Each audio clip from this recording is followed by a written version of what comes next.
നമസ്കാരം എല്ലാവർക്കും Shirley's micro kitchen good food and fine റെസിപ്പീസിലേക്ക് സ്വാഗതം.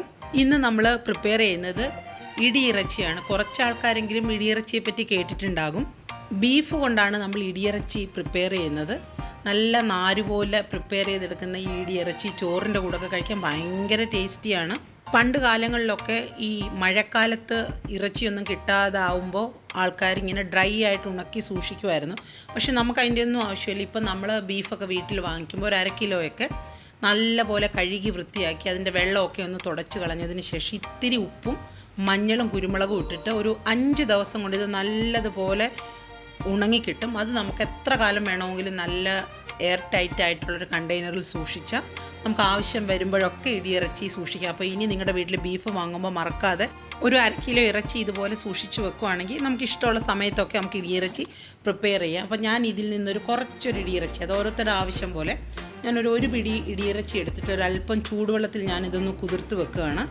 ഇത് 2 രീതിയിൽ പ്രിപ്പയർ ചെയ്യാം. ഒരു മണിക്കൂറോളം നല്ല ചൂടുവെള്ളത്തിൽ കുതിർത്ത് വെക്കുകയാണെങ്കിൽ നമ്മൾ കുക്കറിൽ കുക്ക് ചെയ്യാതെ തന്നെ നമുക്കിത് ഇടിച്ചെടുക്കാൻ പറ്റും. പക്ഷേ ഇപ്പോൾ എല്ലാവരും ഈസി മെത്തേഡ് ഫോളോ ചെയ്യാൻ ഇഷ്ടപ്പെടുന്നത്. അപ്പോൾ ഞാനൊരു 10 മിനിറ്റ് ഒന്ന് ചൂടുവെള്ളത്തിൽ കുതിർത്ത് വെച്ചതിന് ശേഷം ഏകദേശം ഒരു 5 വിസിൽ വരുന്നത് വരെ നമുക്ക് വെയിറ്റ് ചെയ്യാം. ഇനി നമുക്കിതിന് വേണ്ട ഇൻഗ്രീഡിയൻസ് ആണ് ഇതൊക്കെ. കൊച്ചുള്ളിയാണ് എപ്പോഴും ടേസ്റ്റ് നമ്മുടെ നാടൻ റെസിപ്പികൾക്കൊക്കെ. പിന്നെ നമുക്ക് കുറച്ച് വെളുത്തുള്ളി, ഒരു പീസ് ഇഞ്ചി, ഒരു 3 പച്ചമുളക്. അത് നിങ്ങൾ എത്രത്തോളം ഇടിയിറച്ചി എടുക്കുന്നു എന്നതനുസരിച്ച് നിങ്ങൾക്ക് ഇൻഗ്രീഡിയൻസ് കൂട്ടിയെടുക്കാം. ഇതെല്ലാം നല്ലതുപോലെ ഒന്ന് അരിഞ്ഞെടുത്തിട്ടുണ്ട്. ഇനി വേണ്ടത് ഒരു 4 ഉണക്കമുളകൊന്ന് നല്ലതുപോലെ ഒന്ന് ചതച്ചെടുക്കണം. ബീഫ് നല്ലതുപോലെ കുക്കായിട്ടുണ്ട്, വെള്ളമയമൊന്നും ഇല്ലാതെ. ഇനി ഇതൊരു കല്ലിലൊന്ന് ചതച്ചെടുക്കാനാണ് പോകുന്നത്. ഇങ്ങനെ ഈ ചതച്ചെടുക്കുമ്പോൾ നാര് പോലെ വേണം നമ്മുടെ ബീഫ് ഇരിക്കാൻ. അതാണ് ഈ റെസിപ്പിയുടെ ഏറ്റവും വലിയ പ്രത്യേകത എന്ന് പറയുന്നത്. ഈ കല്ലിലിട്ട് ഇടിക്കാൻ നിങ്ങൾക്ക് പാടാണെങ്കിൽ മിക്സിയുടെ ജാറിലിട്ട് 1-2 തവണ ഒന്ന് പൾസ് ചെയ്താൽ ഇതുപോലെ നാര് പോലെ കിട്ടും. ഇനി നമുക്കിതിൻ്റെ കൂടെ ചേർക്കാൻ വേണ്ടി കുറച്ചൊരു തേങ്ങാക്കൊത്തൊന്ന് ചെറുതായിട്ട് അരിഞ്ഞെടുക്കണം. എപ്പോഴും നമ്മൾ ഈ ഡിഷ് ഉണ്ടാക്കുമ്പോൾ വെളിച്ചെണ്ണയിൽ പ്രിപ്പയർ ചെയ്യുന്നതാണ് ഏറ്റവും നല്ലത്. അപ്പോൾ നമുക്കതൊന്ന് ചെറുതായിട്ടൊരു പാൻ എടുത്തിട്ട് ഒന്ന് വഴറ്റിയെടുക്കാം. അപ്പോൾ വെളിച്ചെണ്ണയിൽ നമ്മുടെ തേങ്ങാക്കൊത്തൊക്കെ നല്ലൊരു ബ്രൗൺ കളർ ആവുന്നിടം വരെ ഇപ്പോൾ വഴന്ന് വന്നിട്ടുണ്ട്. അതിനുശേഷം അരിഞ്ഞു വെച്ചിരിക്കുന്ന കൊച്ചുള്ളി അതിലേക്ക് ഇട്ട് കൊടുക്കാം. ഉള്ളി ഒരുപാടങ്ങ് ബ്രൗൺ കളറൊന്നും ആവണ്ട, എന്നാൽ നല്ലതുപോലെ ഒന്ന് വഴന്ന് വരികയും വേണം. അതിനുശേഷം നമുക്ക് അരിഞ്ഞു വെച്ചിരിക്കുന്ന വെളുത്തുള്ളി ഇഞ്ചിയൊക്കെ അതിലേക്ക് ചേർത്ത് കൊടുത്ത് വീണ്ടും ഇതെല്ലാം കൂടി ഒന്ന് നന്നായിട്ട് വഴറ്റിയെടുക്കാം. ചതച്ച് വെച്ചിരിക്കുന്ന മുളകും കൂടെ നമുക്ക് ഇതിൻ്റെ അകത്ത് ചേർത്തൊന്ന് വഴറ്റാം. അതിനുശേഷം ആവശ്യത്തിന് മുളക് പൊടിയാണ് ഇട്ട് കൊടുക്കുന്നത്. ഒരു 1.5 ടേബിൾ സ്പൂണോളം ഞാൻ ഇട്ടിട്ടുണ്ട്. കാശ്മീരി ചില്ലി പൗഡറാണ് ചേർത്തേക്കുന്നത്. അപ്പോൾ നല്ല കളർ കിട്ടും.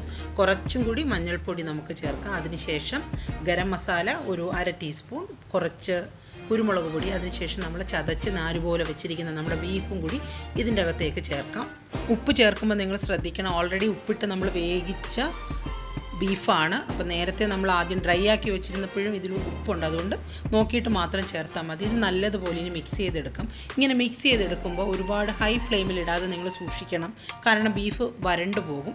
അഥവാ വരണ്ടു പോയാൽ അതിലോട്ടൊരല്പം വെളിച്ചെണ്ണ ചേർത്ത് കൊടുത്താൽ മതി. ഇനി ലാസ്റ്റ് സ്റ്റേജിൽ ഒരല്പം കറിവേപ്പിലയും പച്ചമുളകും ഒക്കെ ഇട്ട് പെട്ടെന്ന് തന്നെ നമുക്കത് വാങ്ങിയെടുക്കാം. ഇനി നിങ്ങളുടെ വീട്ടിലൊക്കെ അമ്മമാരും പ്രായമായവരൊക്കെ ഉണ്ടെങ്കിൽ അവർക്ക് ഈ ബീഫ് കഴിക്കാൻ കുറച്ചും കൂടെ ബുദ്ധിമുട്ടാണെന്ന് പറയുവാണെങ്കിൽ ജസ്റ്റ് നിങ്ങൾ ഒന്ന് മിക്സിയിലിട്ട് നല്ലതുപോലെ ഒന്ന് കറക്കിയെടുത്താൽ കുറച്ചും കൂടെ ഒരു ചമ്മന്തി പരുവം പോലെ ഇത് നാരായിട്ട് കിട്ടും.